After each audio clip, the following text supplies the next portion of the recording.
দ্বিতীয় মেচখনত ভাৰতীয় দলে শ্ৰীলংকাৰ হাতত ৩২ ৰানৰ ব্যৱধানত পৰাজয় বৰণ কৰিলে আৰু এই পৰাজয়ৰ মূল কাৰণ কি আছিল? কিয় ভাৰতীয় দলে পৰাজয় বৰণ কৰিলে? মেচখনত ভাৰতীয় দলৰ প্লেইং 11ত পৰিৱৰ্তন কৰাৰ প্ৰয়োজন আছিল নেকি? পিচ চাই এনে লাগিছিল যেন একেবাৰে টাৰ্ণিং পিচ আছিলে আৰু তেনে ক্ষেত্ৰত নিশ্চয়কৈ আজিৰ মেচখনত ভাৰতীয় দলে শিৱম ডুবেৰ ঠাইত ৰিয়ান পৰাগক স্থান দিব পাৰিলেহেঁতেন। কাৰণ শ্ৰীলংকান স্কোৱাডত চাব গ'লে প্ৰপাৰ 4জনকৈ স্পিনাৰ লৈ ফিল্ডত নামিছিলে আৰু কেৱল মাত্ৰ এজনহে ফাষ্ট বলাৰক খেলুৱাই দিছিল। আৰু ইয়াৰ পৰাই অনুমান কৰিব পৰা যায় যে শ্ৰীলংকান দলৰ গেম প্লান কি আছিল আৰু পিচ অনুযায়ী হয়তো ভাৰতীয় টিম মেনেজমেণ্টৰ সেয়া ধৰিব পৰা নাছিল যেন টাৰ্ণিং পিচ আছিল। আৰু বল যেতিয়া যেন টাৰ্ণ কৰিব ধৰে অতি কম সময়তে যিকোনো দলে বেটিং কোলেপছৰ সন্মুখীন হ'বলগীয়া হয়। প্ৰথম মেচখনতো ভাৰতীয় দলে ভাল আৰম্ভণি পোৱাৰ পিছত বেটিং কোলেপছৰ সন্মুখীন হৈছিল আৰু আজিৰ মেচখনতো যেন সেই ব্যৰ্থতাৰ অন্ত পেলাব নোৱাৰিলে ভাৰতীয় দলে আৰু 241 ৰানৰ লক্ষ্য আগত লৈ অধিনায়ক ৰোহিত শৰ্মা আৰু শুভমান গিলে ভাল এটা আৰম্ভণি দিছিল আৰু পাৱাৰ প্লেৰ ভিতৰতে ৰোহিত শৰ্মাই ১৭ ৰান সম্পূৰ্ণ কৰিছিলে আৰু 10 অভাৰতেই ৭৫ ৰানতকৈ অধিক কৰিছিলে আৰু প্ৰথম 13 অভাৰতেই ৯০ ৰান সংগ্ৰহ কৰিছিলে। তেতিয়া এনে লাগিছিল যেন ভাৰতীয় দলে হয়তো ডমিনেটিংভাৱে প্ৰদৰ্শন কৰিব। কেৱল মাত্ৰ ভাৰতীয় দলে পাৱাৰ প্লেতেই সুবিধা গ্ৰহণ কৰি ৰান কৰিব পাৰিছিল। পাৱাৰ প্লেৰ সুবিধা কি ধৰণে লাভ কৰিব লাগে সেই ক্ষেত্ৰত ৰোহিত শৰ্মা আৰু শুভমান গিলে সুবিধা গ্ৰহণ কৰি স্ক'ৰ আগুৱাই লৈ গৈছিল। কিন্তু পিছলৈ পাৱাৰ প্লে শেষ হোৱাৰ লগে লগে যেন ভাৰতীয় দলে প্ৰথম উইকেট হেৰুৱায় আৰু প্ৰথম উইকেট হেৰুৱাৰ পিছতেই ভাৰতীয় দলে পূৰ্বৰ দৰে আজিৰ মেচখনতো বেটিং কোলেপছৰ সন্মুখীন হয় আৰু ওপৰ জুপুৰি এজনৰ পিছত আন এজন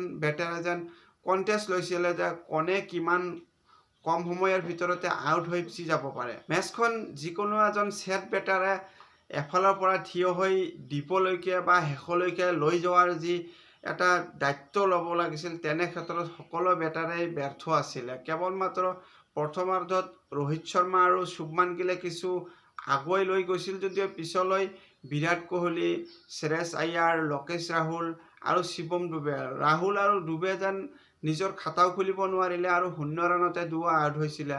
পিছলৈ অক্ষৰ পেটেলে শেষৰ ফালে কিছু প্ৰয়াস কৰিছিল যদিও অক্ষৰ পেটেলৰ যেন অকলশৰীয়া হৈ পৰিছিলে আৰু অক্ষৰ পেটেলক সহযোগ আগবঢ়োৱাৰ ক্ষেত্ৰত কোনো এজনেই নাছিলে, যাৰ কাৰণে ভাৰতীয় দলে শোচনীয়ভাৱে পৰাজয়ৰ সন্মুখীন কৰিবলগীয়া হ'ল।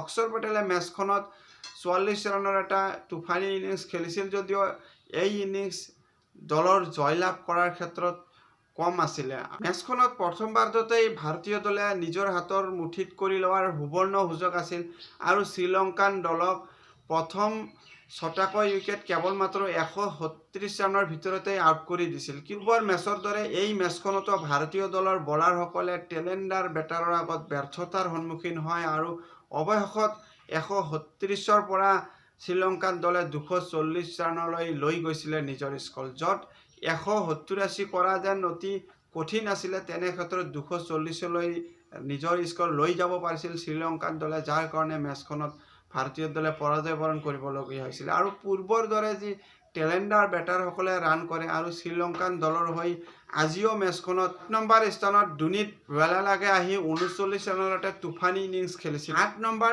স্থানত আহি কিন্তু মেণ্ডিছে ৪০ বলৰ সন্মুখীন কৰি ৪০ ৰান সংগ্ৰহ কৰিছিলে আৰু ৮ নম্বৰ স্থানৰ বেটাৰে যদি ৪০ ৰান সংগ্ৰহ কৰে আৰু প্ৰপাৰ স্পিন বলাৰ ধনঞ্জয়ো আহি ৯ নম্বৰ স্থানত ১৫ ৰান কৰিছিলে আৰু শেষৰ ফালে এই ৰান বহুত ক্ৰুচিয়েল আছিলে, যাৰ কাৰণে এই ৭, ৮, ৯ তিনিজনে মিলি ৯৪ ৰান সংগ্ৰহ কৰিছিল। দেখা গৈছে যে ভাৰতীয় দলৰ যি টেলেণ্ডাৰ বেটাৰৰ আগত ব্যৰ্থতা আৰু সেই ব্যৰ্থতাৰ অন্ত পেলাব নোৱাৰিলে আৰু পূৰ্বৰ মেচখনত যি নেগেটিভ পইণ্ট আছিল সেই নেগেটিভ দিশবোৰ ভাৰতীয় দলে এৰাব পৰা নাই, যাৰ কাৰণে মেচখনত আজিও পৰাজয় বৰণ কৰিলে। অন্তিম মেচখনতো যদিহে ভাৰতীয় দলে সেই নেগেটিভ দিশবোৰ যদি ভাল কৰিব নোৱাৰে তেনেহ'লে হয়তো সুদীৰ্ঘ ২৭ বছৰৰ অন্তত শ্ৰীলংকাৰ হাতত ODI চিৰিজত পৰাজয় হোৱাটো প্ৰায় নিশ্চিত। দ্বিতীয় মেচৰ মেটচ প্ৰিভিউ এয়াই আছিল। ধন্যবাদ।